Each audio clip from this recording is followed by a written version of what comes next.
عزتمندو قرآن کریم کے رب العالمین فرمائی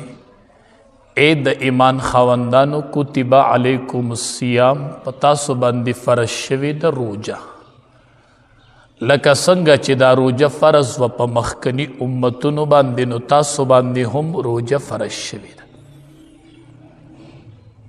د اسلام په ارکانو کې څنګه چې منځ د اسلام یو عظیم رکن دی نو داسې روجه هم د اسلام په ارکانو کې یو عظیم رکن دی د اسلام آبادی او د اسلام خیمه چې په کومو ارکانو آباده د ناغې کې الصوم یو پکې د میاشتې د رمضان روجي نیول دي د روجي مقصد څه دی روجه څه دپاره ده قرآن کریم کې رب العالمین فرمائی لعلکم تتقون د روجې پیدا دا ده چې تاسو د الله نه ویریږئ تاسو کې خشیت الهی بدل پیدا شي ستاسو ژوند بدل شي او تاسو کې یره پیدا شي او تاسو کې انقلاب راشي ستاسو ژوند بدل شي لعلکم تتقون د پاره د دې چې تاسو پرهیزګار شئ تاسو کې تبدیلی راشي او تاسو ژوند بدل شي دا قاعده ده چې کله خېټه مړه شي نو اندامونه وږي شي او چې کله خېټه وږي شي نو اندامونه ماړه شي نو روجه کې خېټه وږي شي نو اندامونه ماړه شي سترګې غلط کاته پرېږدي سترګې مړې شي شرمګاونه ماړه شي چې کله خېټه وږي شي نو د روجې غټ مقصد چې دی لعلکم تتقون چې تاسو د الله نه ویریږئ ستاسو ژوند بدل شي داسې نه چې ژوند تاسو وایئ چې روجه یو رواج دی او په ژوند کې مختلف جهتونه راځي جو راشه یوه روجه پکې راله نه خو نه بد خو جو روجم یوه میاشته جو راله او تیره شوله نه دا هغه میاشته چې 2 میاشتې مخکې به د دواړو جهانو سردار وي اللهم بارک لنا فی رجبه وشعبانا وبلغنا رمضان 2 میاشتې مخکې به وي خدایه مونږ له برکت ورواچئ د رجب په میاشت کې او د شعبان په میاشت کې وبلغنا رمضان الله مونږ رمضان ته ورسئ 2 میاشتې مخکې به نبی کریم صلی الله علیه وسلم دعا غوښتله د رمضان دپاره دا ډیره قیمتي میاشت او چې کله د شعبان اخیره ورځ رالله په سبا له روجه ده نو د دواړو جهانو سردار صحابه ته تقریر شروع کړو دینم د روجې اهمیت معلومیږي چې د روجې نه یو ورځ مخکې نبی علیه السلام صحابه ته وایي قد ازولکم شهر عظیم مبارک ای صحابه یو لویه میاشت در باندې را روانه مبارک د برکت میاشت را روانه قد ازلکم شهر عظیم مبارک یو لویه میاشت یو د برکت میاشت تر باندې راله ډیره قیمتي او د برکت میاشت راله یره هغه برکت څه دی برکت دا دی چې یو خو د رمضان په میاشت کې یوه شپه ده چې لیلة القدر ورته وي که د هغې یوې شپې عبادت چا وکړو نو د 1000 میاشتو د عبادت نه افضل دی دا د دې میاشتې یو برکت دی ځکه نبی علیه السلام وایي ډیره لویه میاشت ده د برکتونو میاشت ده بل برکت څه دی بل برکت دا دی بل لویوالی دا دی چې څوک پکې نفل وکړي نو نفل په فرضو دي او چې فرض پکې وکړي نو یو په اویا باندې دي دی د برکت دی او دی لویوالی دی داسې میاشت قد ازلکم شهر عظیم چې نفل په فرضو دي او فرض په اویا باندې دي چې څوک پکې یو فرض وکړي اویا دي او چې نپل پکې وکړي نو دا په فرضو باندې دي لکه ته 20 رکاته تراوی وکړي نو د دې دومره اجر دی لکه تا چې 20 رکاته فرض منځ وکړو دا دومره اجر لري دې کې قیسې مه کوه چې اته به یې کومه که څو به یې کومه نه نه نه دا داسې میاشت ده چې په دې کې نفل په فرضو برابر دي چې 2 رکاته تراوی سیوا کیږي نو د 2 رکاتو د فرض عمره اجر الله درکوي دې کې خدا موقع د موقع نو یو نپلی په فرض دي او فرض په اویاو دي چې د سحر منځ وکړي 2 رکاته نو د دې دومره الله اجر درکوي چې تا اویا رکاته منځ وکړو نو نپلی په اویاو دی نو یو سحر منز دومره دی لکه تا چې اویا زله د سحر منز کړي. قد ازلکم شهر عظیم مبارک، ډیره د برکت میاشت، ډیره قیمتي میاشت رالاله. کوشش کو دی کې چرته منز قضا نشي، دی کې چرته فرض پاتې نشي، دی کې چرته سنت پاتې نشي، دی کې چرته نوافل پاتې نشي، دی کې چرته اشراق پاتې نشي، په دې کې چرته تهجد پاتې نشي. ډیره قیمتي میاشت دا د بدلون میاشت چې الله ژوند بدل کی، ژوند دا د الله سره د روغي میاشت. که دې کې روغه کوئ که نه نو د روغي میاشت رالاله. ای ځوانانو د روغي میاشت رالاله، ای زمونږ په شان ګناهګارانو د روغي میاشت رالاله. که الله سره روغه کوئ نو غلقت ابواب جهنم، د جهنم دروازې بندې شولې، او فتحت ابواب الجنه، وفي روایت اخرى فتحت ابواب الرحمه، د رحمت دروازې کولو شولې. ای ځوانانو د جنت دروازې کولو دي او د جهنم دروازې بندې دي. وسلسلة الشیاطین، او شیاطین الله وتړل. ای د توبې میاشت رالاله، ای امت مسلمه د الله سره د روغې میاشت رالاله. یو فرشته آواز کوي وی یا باغی الخیر اقبل یا باغی الشر اقصر. هر ورځ یو فرشته اعلان کوي یا باغی الخیر، اے د نیکو طلب کون کیا، اے نیکو کون کیا، اقبل را مخامخ، یا باغی الشر اقصر، اے بدو کون کو والا منشے. فرشتہ اعلان کی اے نیکی کون کو را مخامخ شے، اے بدی کون کو لگ ادرے گئے، بن دا دا بندیز میاشتا د تمام امت مسلمه د پاره د الله د طرف نه یو فرشته اعلان کوي یا باغی الخیر اقبل، را مخامخ شئ، اے نیکی کوونکو راوړاندې شئ، اے بدی کوونکو اقصر. الله فرشتي ته اعلان ورته وکړه اقصر، بند شئ. اے ګناهګارانو ګناهونه مه کوئ، اے ټیک ټاک والو فضول ویډیوګانې پرېږدئ، اقصر بند شئ. اے ټیک ټاک کرانو، اے غلط ویډیو کوونکو د روغي میاشت رالاله، راشئ ټول د الله سره روغه وکئ. د الله اعلان کوي یا باغی الخیر اقبل، اے نیکو والا را مخامخ شئ، اے بدو والا بند شئ، بند ټیک ټاک یم بند کئ، ویډیوګانې یم ختم کئ، توبه الله توبه سئ. یا باغی الخیر باغی الشر اقصر. الله وی بدی کوونکی ودرېږه، نیکی کون کیا راشي. دا د نیکو میاشت، دا د روغي میاشت، دا د الله سره د صلح میاشت.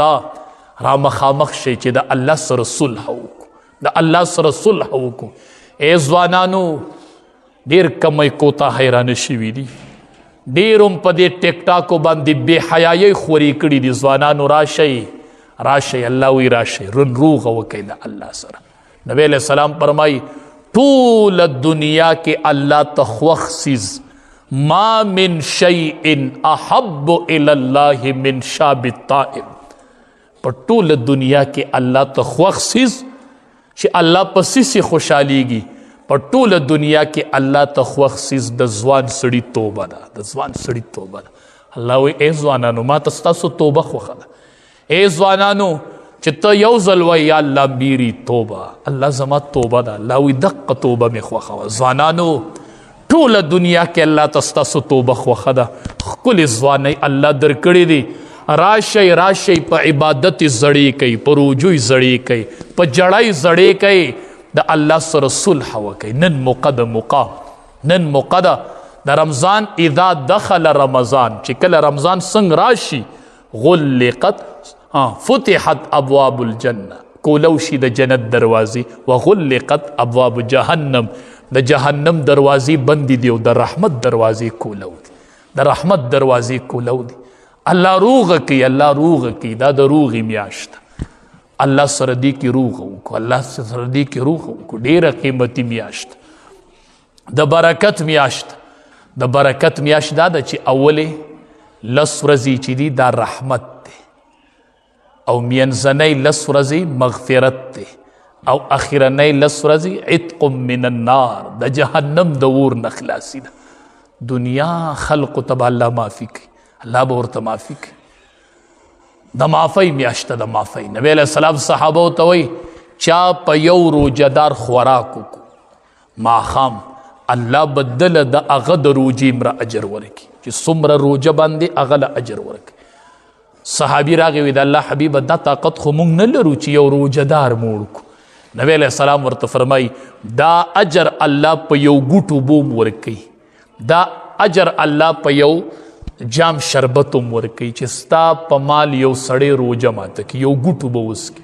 نو د هغه د روجې مره اجر به ستا وشي. دومره قیمتي میاشت. بختور خلق یې پکې ماښام خپل هم روجه ماتي ته کیني او د هغه په مال باندې دنیا خلق روجه ماتي ماښام. یو د خپلې روجې اجر، یو چې ستا په مال یو سړی روجهدار روجه ماتي. بختور خلق یې خپله ولاړې روجه ماته کی او روجهدار یې کینولي، هغې د ده په مال روجه ماتي او دی ورته ناسي، خپله نه خوري او خلق لګیا وي خوراکونه کوي په خلقو روجې. ای مالدارانو، ای مالدارانو، د جنت د ګټلو میاشت او د دواړو جهانو سردار فرمایي ومن سقا صائما، چا چې په یو روجهدار اوبه وڅکولي، چا چې په یو روجهدار اوبه وڅکولي، پرېږدئ اختلافونه، پرېږدئ دشمنۍ، معافي وکئ، بس ګاونډیان او رشته داران او مسلمانان روغې وکئ، روغې وکئ. ومن سقا صائما، چا چې په یو روجهدار باندې اوبه وڅکولې، سقاه الله من حوضي شربتن. نبی علیہ السلام فرمایي په دې کس به الله اوس کوي زما د حوض نه یو ګوټ، الله به له زما د حوض نه یو ګوټ ورکړي چې چا په روجهدار باندې اوبه وڅکه. لا یظمأ حتی یدخل الجنه، هغې پورې به دی نه تږی کېږي چې رسو پورې دی جنت ته نه داخل شوی. د میدان محشر څومره سخته تنده ده، چا چې په یو روجهدار اوبه وڅکولی، الله به پې زما د حوض نه داسې ګوټ وڅکي چې هغې پورې به نه تږی کېږي چې رسو پورې جنت ته نه تللی. را مخامخ شئ، یا باغی الخیر اقبل، نیکی کوونکو را مخامخ شئ، صدقې ورکوونکو را مخامخ شئ. د نیکو میاشته، د صدقو میاشته چې په یو روجهدار دي اوبه وڅکولې، دومره لوی اجر لري. ډېره قیمتي میاشت الله راوستل. او نبی علیہ السلام فرمای شهر الصبر، دا د صبر میاشته ښه، دې کې به ډېر صبر کوو ښه. بس روجه رالاله شهر الصبر، دا د صبر میاشته زما صبر دی او د صبر بدله څه شی دی؟ وثوابه الجنه، او د صبر بدله چې ده هغه جنت دی. زه به صبر کوم او ماله به الله د صبر په بدله کې جنت راکړي. دا د صبر میاشت، دې کې به ډېر صبر کوو، دې کې به ډېر صبر کوو، دې کې به ټولې دنیا ته صبر کوو ښه. خصوصا کور کې به بیبیانو ته ډېر صبر کوئ ښه. بس کور کې وایي د روجې میاشت راغله، بس زما صبر دی، بس زما صبر دی. دا د صبر میاشت ماله به الله جنت راکړي. د صبر د بدلې نه خبر یې حدیث مبارک کې راځي، دا هر عمل بدله به الله فرشتو ته وایي، فرشتې به یې ورکوي 10 چنده 200 چنده. چې کله صبر راشي، الفرشتې به وایي الله د دې صبر څومره اجر ورکو، په سوی ورکو. الله به ورته وایي بغیر د حساب نه وله ورکوي. د صبر حساب ما سره نشته. د صبر بدله چې ده انما یوفى الصابرون اجرهم بغیر حساب، دې ته به بغیر د حساب نه اجر میلاوي. نو شهر الصبر، دا د صبر میاشت، دې کې به ډېر صبر کوو. خصوصا کور کې به بیبیانو سره ډېر ناکام کوو ښه. څنګه چې ستا روجه ده داسې د دې بیبي م روجه ده، څنګه چې ستا روجه ده د هغې م روجه ده. او هغه روجه په خوله لګیی او تا له سالن تیاری، تا له ډوډۍ تیاری، د مازدیګر نه هغې اونخلي موږ له روجه ماتې تیاری. دا هم د خدای بنده دی، روجۍ نیولې ده او تا له روجه ماتې تیاری، تا له په ټیم باندې پېشمنۍ تیاری. ته اودی او تا اوسنډې وي پاسه پېشمنۍ تیار دی، ته په هغې کې هم خبرې کوي. ماسپښین مازدیګر نه شروع شي، تا له د روجه ماتې فکر کوي، تا له روجه تیاری. او چې روجه ماتې تیار کړي او ماښام دی کینی، نو سالن کې لږه مالګه کمی. روجه یې نه وه، د خدای د یرې روجه نه وه، دا د خدای بنده نه دی. او دی به د روجه ماتې په ټیم کې پرزول شروع کړي، او دی به روجه یو په بیبي براباندې کې او ټک ټک پی کړي. د روجه ماتې په ټیم کې پرزول به جوړ کړي. د دعا د قبلېدو ټیم چې راشي، نو دی په هغه ټیم کې په جرو په جګړو لګي. زوام پته نه لګي خدای دې نه کي خو که داسې شي چې د روژه ماتي اذان راواغستل شي ماښام او تا بیبي سره جنگ کړی او هغې پخلی کړي او تا ورسره جنگ کړی او د اذان ټیم شي او دا رب ته لاس اوچت کړي نو د دوو کسو دعا الله نه رد کوي یو چې مظلوم یو چې روژه دار نو چې د سړي روژه یو مظلوم شي تو سره ظلم هم وکړي او روژه او دا د روژه ماتي په ټیم کې دا عجز مخلوق دی او دا رب ته لاس اوچت هسې نه چې یو شکایت تر باندې درج کړي چېرته د روژه ماتي په ټیم کې نو بعضې بدبخته یي داسې د روژه ماتي ټیم یې او بیبي لاس اوچت کړي هغه دته خیرې کوي خدایا ستا د یارې مې روژه نیولې وه اوس مې روژه نه ده ماته کړې دې ظالم را سره ظلم وکړو دې ظالم بنده نه یم مالګه به سیوا کېږي او کمیږي به نه د خدای بنده نه دی روژهدار نه دی روژه یې نه وه او په دغه ټیم کې دا رب ته لاس اوچت کړي یریږه ګورې د مظلوم خیره اتق دعوت المظلوم د مظلوم د خیرې نه ځان ساته د مظلوم د خیرې او د الله په منځ کې پرده نه وي چې مظلوم خیره وکړي الله وی زما دی په خپل جلال قسمی چې زه به ترې بدله علم زه به ترې انتقام علم نو هسې نه چې روژه یو د روژه ماتي ټیمي او کور کې بیبي ستا خلاف رب ته لاس اوچت کړي دا روژه ده دا پتا د رمضان میاشت رالاله شهر الصبر نبی علیہ السلام وی دا د صبر میاشت ته په دې نه بې غیرته کېږي ښه چې ته په روژه کې صبر وکړې وایي زما صبر دی بس زه به هېڅ هم نه وامه په پېشمني به دې اوده یوه به یې وڅنډې وې پاسه پېشمنۍ مې تیار کړې نیم به اوده او نیم به ویښ یو نوڼۍ به خولې ته ولي او کنزل به کوي او ته چې ماښام ماسخوتن اوده شي وایي زه څوک به مې پېشمني د پاسوي او زنانه چې څملې نو ګنټه پس اله د پېشمني ناوخته نه شي اله د شپی ټوله په دغې کې وځي ستا د پېشمني په تیاري کې لیږي او ته راولګې د پېشمني په ټیم جنگ جوړ کړي شهر المواسات دا د همدردۍ میاشت ده دا د جنگ جګړو میاشت نه ده دا روژه نه ده ښه چې ته په تراوو کې صرف په مخ کې صف کې ودرېږې او ځان سره دې د کوره جانماز راوړې او په مخ کې صف کې ودرېږې او د ورځې دی فقیر داړلی بیبي دی داړلی یو کنزل دی خلکو ته کړي او بیا راشي په اول صف کې ودرېږي نه روژه د دې نوم نه دی شهر المواسات روژه د همدردۍ میاشت روژه د همدردۍ میاشت روژه د غریبانانو د تپوس میاشت نیمه ورځ عبادت کوه نیمه ورځ ګرځه د غریبانانو دروازې ټکوه د دې تپوس کوه د یتیمانانو تپوس په روژه کې وکړئ د غریبانانو دروازې وټکوئ چا کره به ماښام روژه ماتي چا کور کې به یوه کونډې هغې ته به بچي ماښام جاړي د روژه ماتي په ټیم کې او تا به ځان ته 3 او 4 قسمه شربت په روژه ماتي کې لګولې دا د دعا د قبلېدو ټیم دی دا د دعا د قبلېدو ټیم دی دغې وخت کې ځان له دعاګانې غواړه دغې وخت کې ځان له دعاګانې غواړه ډېره قیمتي میاشت په سر باندې راله خدا د همدردۍ میاشت دې کې به د غریبانانو کورونه معلوموي دې کې به د یتیمانانو کورونه معلوموي نبی علیه السلام فرمایي چا چې د یو یتیم په سر باندې لاس کېښود 1 روپۍ هم نه ده ورکړې داسې د مینې یو لاس یې پې کېښود د د لاس ته لاندې چې څومره ویښته رالل دومره نیکۍ الله په عملنامه کې ولیکلي چې صرف لاس پې کې دی لاس او چې لاستا مال یو ماښام پې یوه کونډه روژه ماته کړي ته صرف روژه ماتوه او دا خپل درستخان تقسیموه د خلکو سره وایي پرېږده ستا په مال به څوک روژه ماته کړي او ماښام به یو رب ته به یې لاس نیولي رب ته به یې لاس نیولي د خلکو دعاګانې واله دې میاشت چې ستا په مال روژه ماته کړي او رب ته لاسونه اوچت کړي چې ربه په مونږ یې خوراک وکړو ربه مونږ له انتظام وکړو ځوانانو د غریبانانو دروازې وټکوئ د کونډو دروازې وټکوئ د غریبانانو تپوس وکړئ دا د غریب د تپوس میاشت دا د غریب د تپوس میاشت نبی کریم صلی الله علیه وسلم فرمائی للصائم فرحتان الله روجدار له 2 خوشحالۍ تیاری کړي دي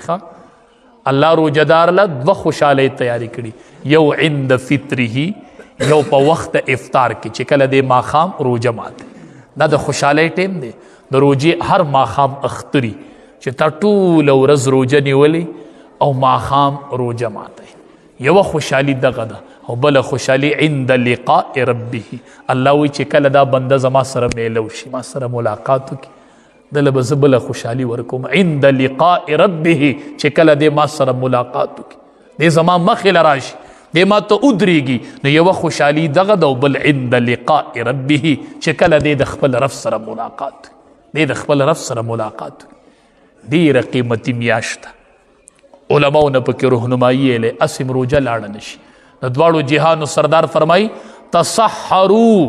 فإن في السحور برکتن بعضې خلق وي ماښام نه به اوده کېږي بس وي سبا مې روجه ده ماسخوتن نه به خوراکو کې اوده به شي ما بیا پېشمني له مه پاسوئ د سبا نه مې روجه ده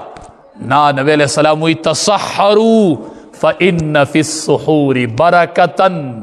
پېشمنې کوئ په پېشمني کې الله یو برکت یخې دی په پېشمني کې الله یو برکت یخې دی یو ګوټو بس کوي خو پېشمني له پاسئ پېشمني له پاسئ په دې کې یو برکت دی تصحروا فإن في السحور برکتن بل د دواړو جهانو سردار فرمای نبی کریم صلی الله علیه وسلم وی زمونږ او د یهودو په روجه کې فرق څه دی زمونږ او د یهودو په روجه کې فرق څه دی فرق پاغې کې پېشمنې دی اکلت السحر پېشمنې دی ښه چې یهودو به پېشمنې نه کوو او زمونږ په روجه کې پېشمنې دی دا د زمونږ او د یهودو د روجې فرق دی ښه پېشمنې به لازمي کوئ دا ډېر د برکت ټیم دی دا ډېر د برکت ټیم دی یو ماښام په روجه کې په روجه ماتې کې به تاجیل نه کوئ ښه چې اذان وشي او وخت داخل شي دی بیا هم ناستې روجه نه ماتي دا هم د یهودو عادت دی ښه د روافظو عادت دی نبی علیه السلام فرمایي هغې پورې به تاسو په خیر یئ تر څو پورې چې تاسو په روجه ماتې کې تادي کوئ چې وخت داخل شو اذان وشو هسې به روجه نه لیټ کوي خوراک نه کوي هسې ګرځي نه دا ټیک نه ده دا د روافظو د یهودو طریقه وه چې هغوی به هم په روجه ماتې کې تاخیر کوي روجه ماتې کې به تاخیر نه کوي وخت داخل شو سمدستي روجه ماتوه انس رضی الله تعالی عنه فرمایي چې د روجې د ماتولو ټیم به شو د دواړو جهانو سردار به ماته وي کجوره راوړه چې زه پې روجه ماته کړم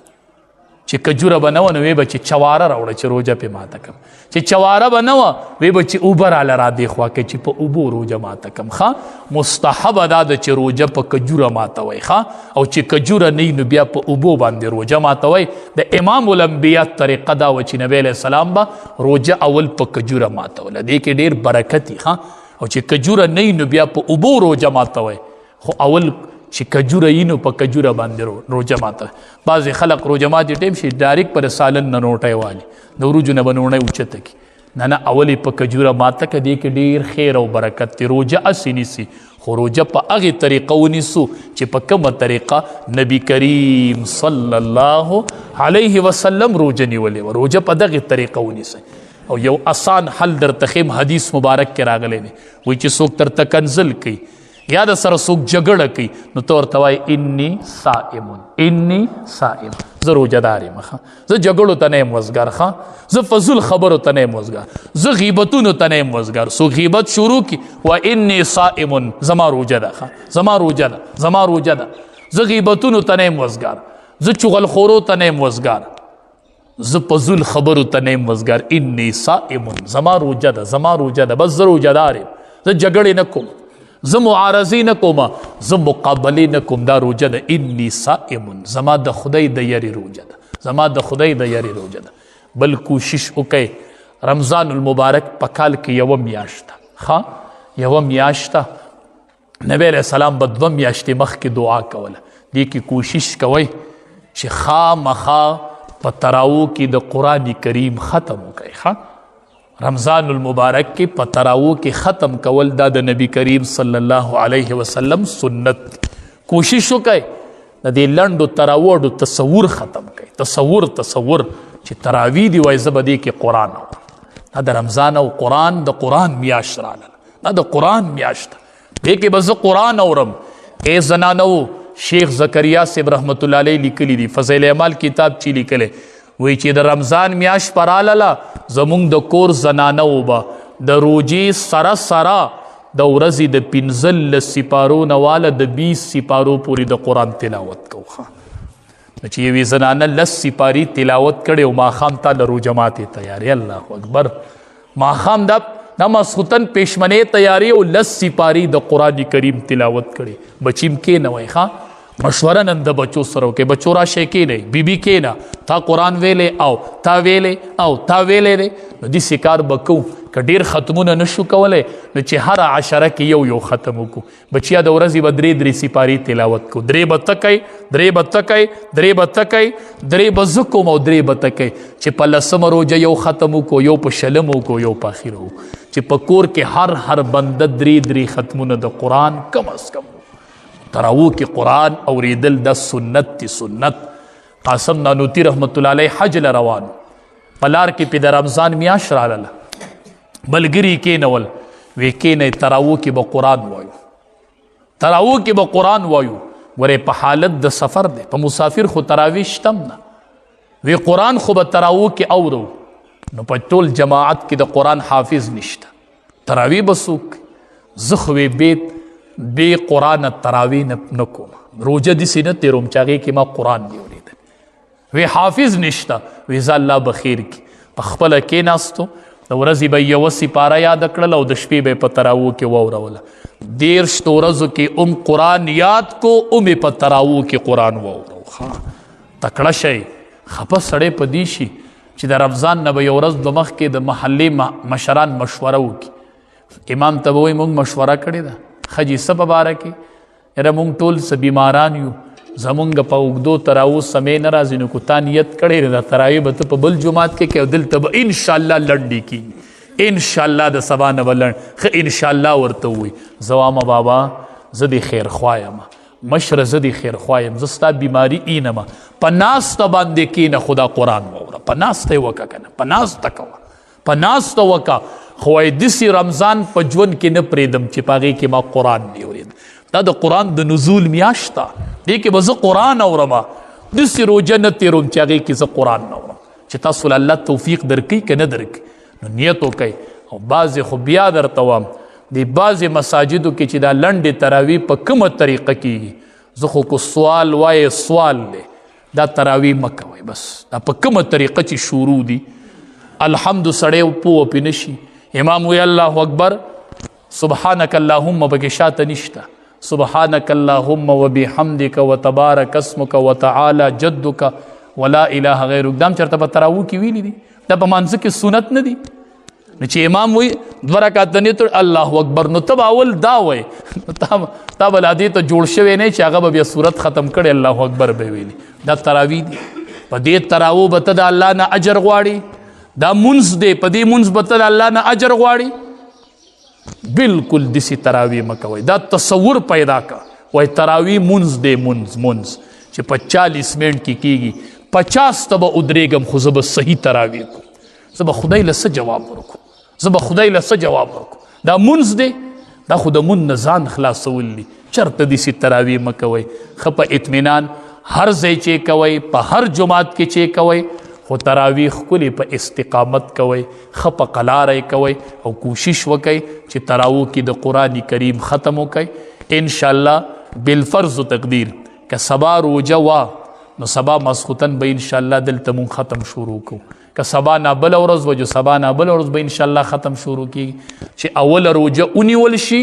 صرف اوله شپه به لنډې تراوی کېږي او په 2مه شپه چې یوه روژه ونیول شي نو په ماښام له به انشاءالله دلته د تراوو ختم شروع کېږي. ټولو ته درخواست دی چې راځئ ودرېږئ پکې. بوډاګانو په ناسته یې کوئ، خو دا یوه موقع ده، دا یوه موقع ده. رمضان بیا په لاس نه راځي او د علماو نه ټیم په ټیم تپوس کوئ. اوس درته وایم چې سحر پېشمنې 10-15 منټ وختي د اذان نه مخکې بندوئ. دې کې ستاسو فایده ده. بعضې سړی اذان شروع وي او دې خوراک بند کړي. دا اذان هله شروع کېږي چې وخت داخل شي. اذان د پېشمني دپاره نه دی، اذان د مانځه دپاره دی. نو بعضې سړی چې اذانونه شروع کېږي چې تاسو روژه بنده کړي، په وخت باندې خپلې روژې بندوئ